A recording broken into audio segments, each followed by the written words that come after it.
It was supposed to be a routine negotiation, another round of talks with one of America's oldest allies. But instead, Canada slammed the door, stormed out, and then tried to spin it as if it was Trump's fault. But here's what they didn't count on. President Trump didn't flinch. He flipped the script. So while Trudeau's team melted down over tariffs and trade, Trump was quietly delivering something far more powerful, an economic strategy that's crushing inflation, restoring energy dominance, and putting American families first. And now, the same people who once mocked his policies, they're watching from the sidelines while our economy roars back to life without them. So today, we're going to go ahead and break down how this diplomatic tantrum backfired on Canada and what President Trump did differently and why this moment right here, it's much bigger than one failed meeting, because what happened today wasn't a glitch. It was a total global realignment. This is one where America wins, and the people who can't handle that, they walk out. Now, let's go ahead and unpack what triggered this walkout, why Canada's bluff failed, and why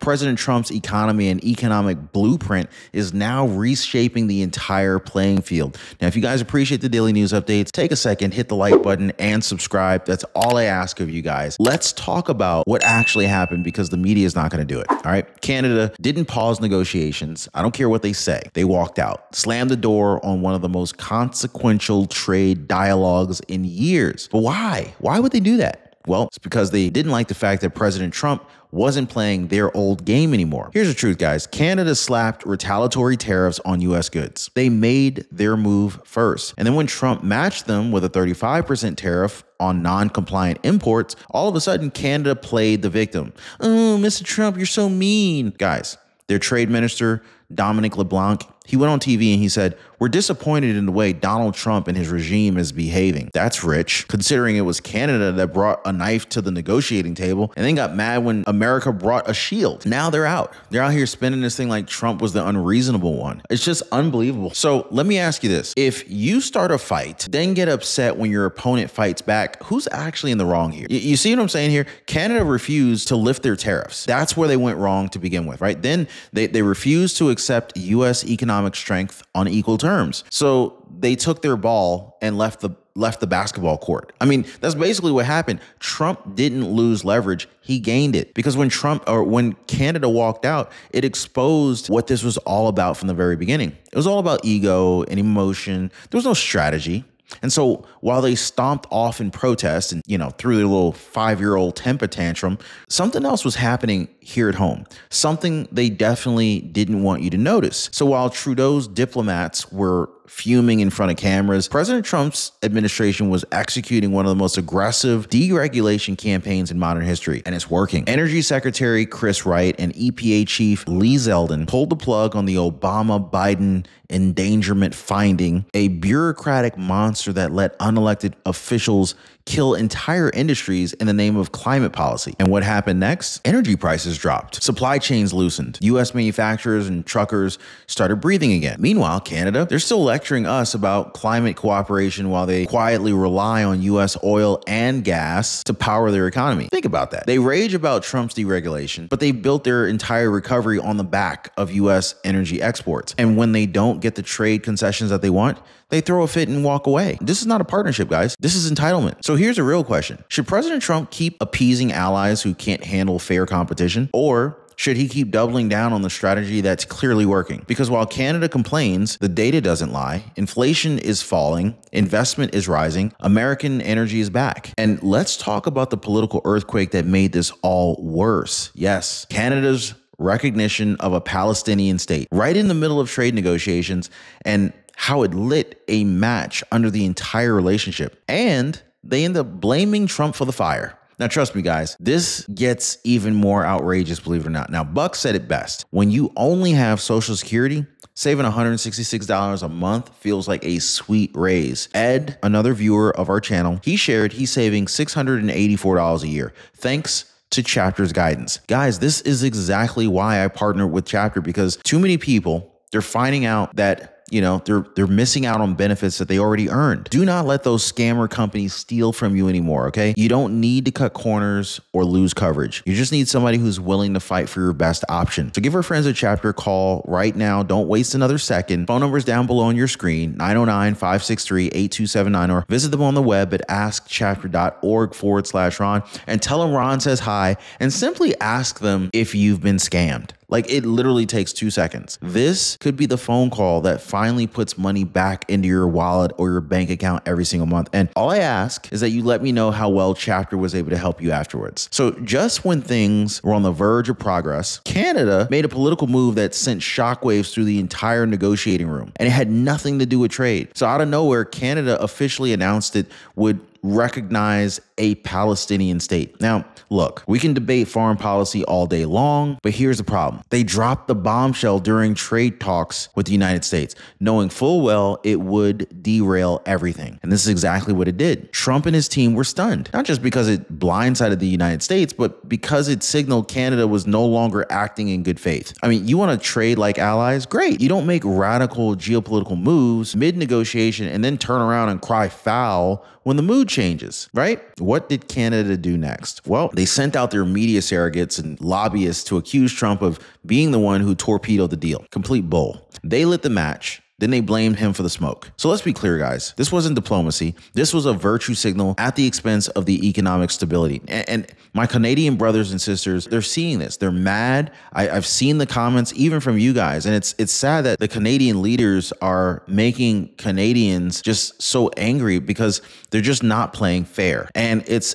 just wild that actual Canadians are seeing how poorly that their leaders are running the country. Anyway, and if you happen to be from Canada watching the show, just comment down below what part of Canada you're watching from. Alberta, Ontario, Toronto. Let me know down below, guys. So ask yourself this. Was this a well-timed diplomatic message, or was this more of a calculated distraction that was meant to collapse the talks and spin the headlines? Because what happened next just proved Canada never wanted to make it work. Canada just wanted to have somebody to blame. So here's the kicker in all of this. President Trump didn't need Canada to win, okay? I want to be very clear about that. Trump never needed Canada. But while they were walking out and pointing fingers, Trump's economic machine, it was picking up speed. Check this out. The latest numbers, GDP growth is beating forecasts. Inflation is coming down faster than expected. U.S. manufacturing and energy sectors, they're surging thanks to deregulation, reshored projects, and strategic trade deals with South Korea, Pakistan, and others. And what was Canada offering in return? Nothing. Just drama, demands, walkouts. They begged for Trump to lift tariffs while simultaneously keeping the retaliatory ones in place. That's not diplomacy. That's a one-way deal. And Trump wasn't having none of that, okay? He's running the country like a businessman. This is what Americans voted for. He's not running the country like a bureaucrat. And that means this. If your deal isn't win-win, it's no deal at all. So let's get real. Should Trump beg for validation from a country that walked out the door the moment they didn't get their way? Come on, right? Because while Canada's throwing temper tantrums, Trump is delivering results. Inflation is down, jobs are up, gas is affordable, and for the first time in years, well, it's affordable everywhere but Florida. Florida is still high. I was just there the other day. I don't know, what are gas prices where you're at? But overall, gas is affordable, right? And for the first time in years, we don't need to ask permission to put America first. And yet Canada thought that it would be smart to try to hurt us another way, through a boycott. But that, my friends, didn't go the way that they had planned either. Canada's tourism and product boycott completely backfired. And why Trump's refusal to cave just made their economy scream. So what did Canada do after storming out and blaming Trump? Well, they went nuclear. They called for a boycott of U.S. products and even discouraged Canadian citizens from traveling to the United States. Let that sink in, guys. They shut down negotiations. They prioritized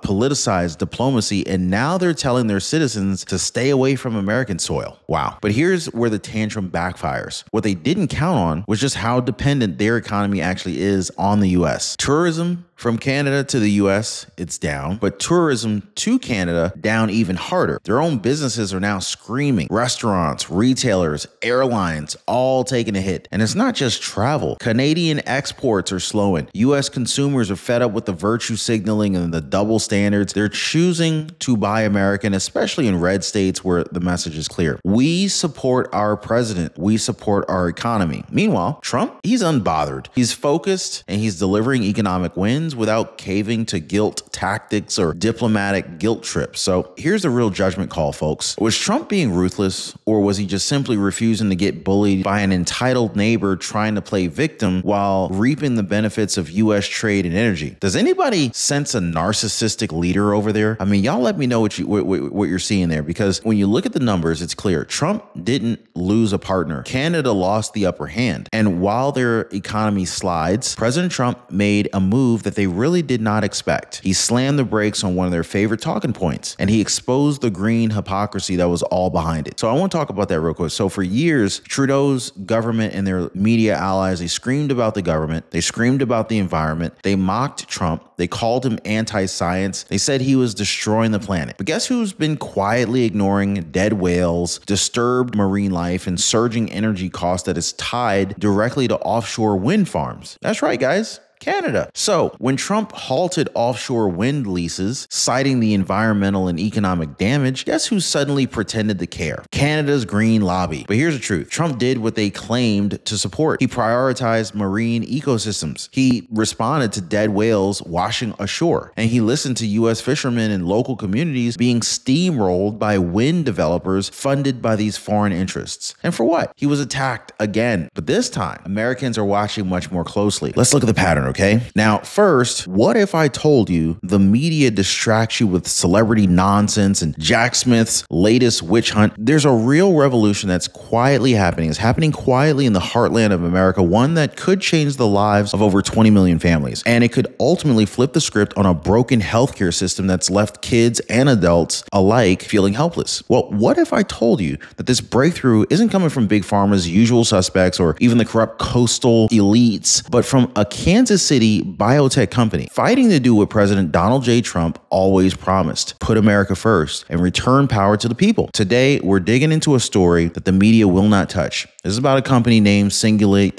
and they're trading on the NASDAQ under ticker symbol CING. They are building something that could shake up one of the most frustrating and overlooked challenges in American medicine: ADHD. And get this, they just got a $4.3 million green light from the FDA, and it could be weeks away from full approval. Now, you'll want to see exactly why this is important, especially if you're fed up with the bloated institutions, the broken systems, and solutions that never come. So Singulate Incorporated, it's not your typical pharmaceutical company. No, they're using a patented technology called precision timed release, or PTR. They're doing this to solve a problem that millions of Americans deal with every single day. Medications that wear off too soon, don't work long enough, or require multiple doses just to stay focused and functional. Their goal: create a once-a-day tablet that gives rapid onset, all-day coverage, and a final dose when other drugs wear off. No more crashing mid-afternoon, no more lost productivity, no more guesswork. And just like President Trump's America First policies, Singulate, they're building this right here in the United States, right here in the good old US of A. Not outsourcing it to China,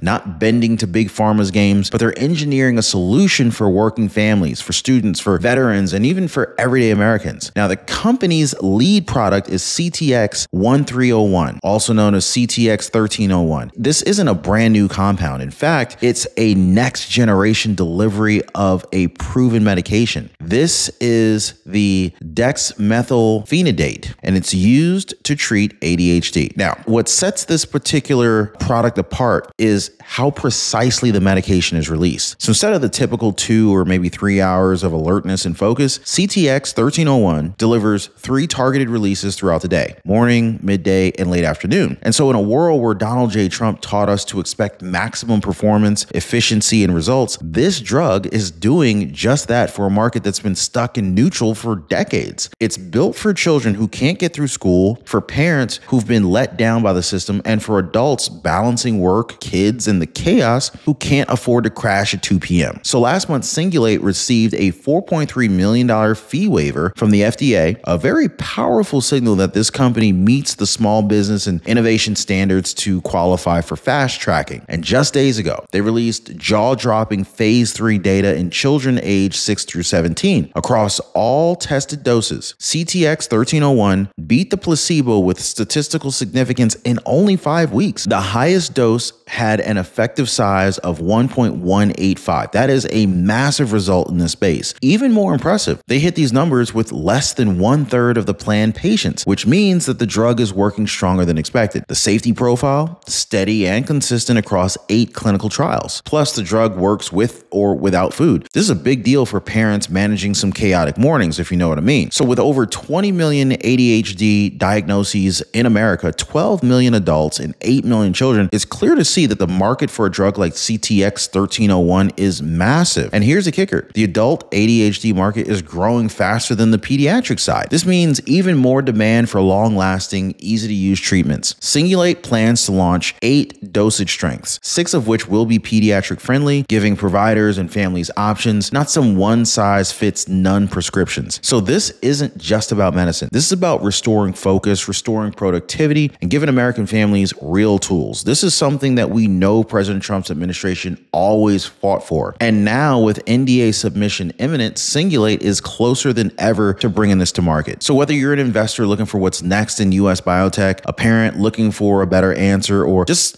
someone who believes in American ingenuity over bloated bureaucracy, Singulate, ticker symbol CING, might be a name to watch. Their approach is bold, their science is solid, and their timing couldn't be better. Now, as always, I'm not a financial advisor, and this is not investment advice. You should always do your own research, talk to a licensed professional, and decide what's right for you. But if you're betting on Trump's vision of an America that builds again, innovates again, and wins again, this company might be on that path. Now, this is not the first time that this has happened. In fact, this looks a lot like 2020 all over again. They see what's really happening. Wind projects that don't work when we need them the most. That's the first thing. They're scary looking. Turbines that destroy wildlife and raise utility costs. Environmental groups that essentially look the other way when it suits their policies. Trump didn't kill energy. He exposed the scam. And in doing so, he pulled the rug out from under Trudeau's climate credibility. So here's the moment of truth. Is President Trump dismantling progress, or is he finally cleaning up the wreckage of failed green policies that served corporations, not citizens? Because the same people that were accusing Trump of not caring about the environment, they're the ones who greenlit the projects killing whales and fishermen's livelihoods. And believe it or not, things get even more explosive. Now, we need to talk about this whole legal war over Trump's tariff powers, the internal revolt that's brewing inside of Canada's own conservative bloc. And we need to talk about how Trump is using their disunity as a secret weapon. Now, if you think that that tantrum was bad that we just talked about, wait until you see what happens when their own people start siding with Trump. You haven't seen a tantrum until you see that. Now, let's talk about the elephant in the courtroom. While Canada storms out and boycotts, their final hope doesn't lie in diplomacy. It lies in a courtroom in Washington, D.C. Why? Because globalists and Canadian trade officials are now banking on the U.S. legal system to stop Trump's trade strategy. I know, it's crazy. So they're hoping that the Federal Circuit Court will strip away his authority to impose emergency tariffs, the very tariffs that are fueling America's leverage right now. But here's the problem. Trump isn't bluffing, and he's not backing down. The courts, they can review all they want. The pundits may spin. President Trump, he built these tariffs on legal grounds that are tied to national security and economic stability. And as of today, that power still stands. So let's be honest here. Should unelected judges get the final say on America's trade defense? Or should the president, who is elected by the people, make the call when our economy is under threat? Because whether it's fentanyl pouring across the border or economic sabotage described as diplomacy, Trump's use of tariff power is about protecting Americans first. And so here's where it gets even more brutal for Canada. While they're hoping for a court decision to save them, their own conservative leaders are publicly siding with President Trump. So imagine this, right? You walk out of the trade talks in dramatic fashion, okay? You know, storming out like a pissed off 6-year-old girl. You stage a boycott. You spin the media to blame Trump, and then your own political allies back him instead of you. This is exactly what just happened. Doug Ford, the Premier of Ontario, and former Prime Minister Stephen Harper, they both broke ranks with Trudeau's circle. They weren't subtle about it either. Doug Ford, he said he's never seen Canada more united behind Trump's tough stance, and admitted that the U.S. is still Canada's biggest customer, and they can't even afford to act like they're not. So even Stephen Harper, once one of the most pro-American leaders in Canadian history, completely reversed himself. He said, I was wrong, that Canada needs to stop being grossly overweight on U.S. trade, and instead of begging for better deals, diversify and compete. In other words, Trump's strength exposed Canada's weakness, and the conservative voices up north are finally admitting it. And so now we got a global ally falling apart from the inside while Trump delivers stability, confidence, and results. This is the moment that really kind of ties it all together. Canada walked away in frustration. Trump walked away with the win, which kind of brings us to the final point. Emotion versus results. Tantrum versus triumph. Now, let's cut through the noise, guys. Canada walked away emotional. President Trump walked away effective. This wasn't about hurt feelings. It was about diplomatic etiquette. All right. It was about one particular thing, like who is actually delivering real results to the people. Trudeau's team, they wanted applause. Trump, he just wanted outcomes. I mean, Canada, they showed up demanding sympathy, concessions, exemptions. I mean, like, they did all this while recognizing a Palestinian state in the middle of trade talks, refusing to lift retaliatory tariffs, and then pushing wind energy hypocrisy while buying American oil on the side. And when they didn't get what they wanted, they stormed out. They blamed the United States. They tried to spin a tantrum into a moral victory. Well, here's what the numbers say. Inflation in the U.S. is down.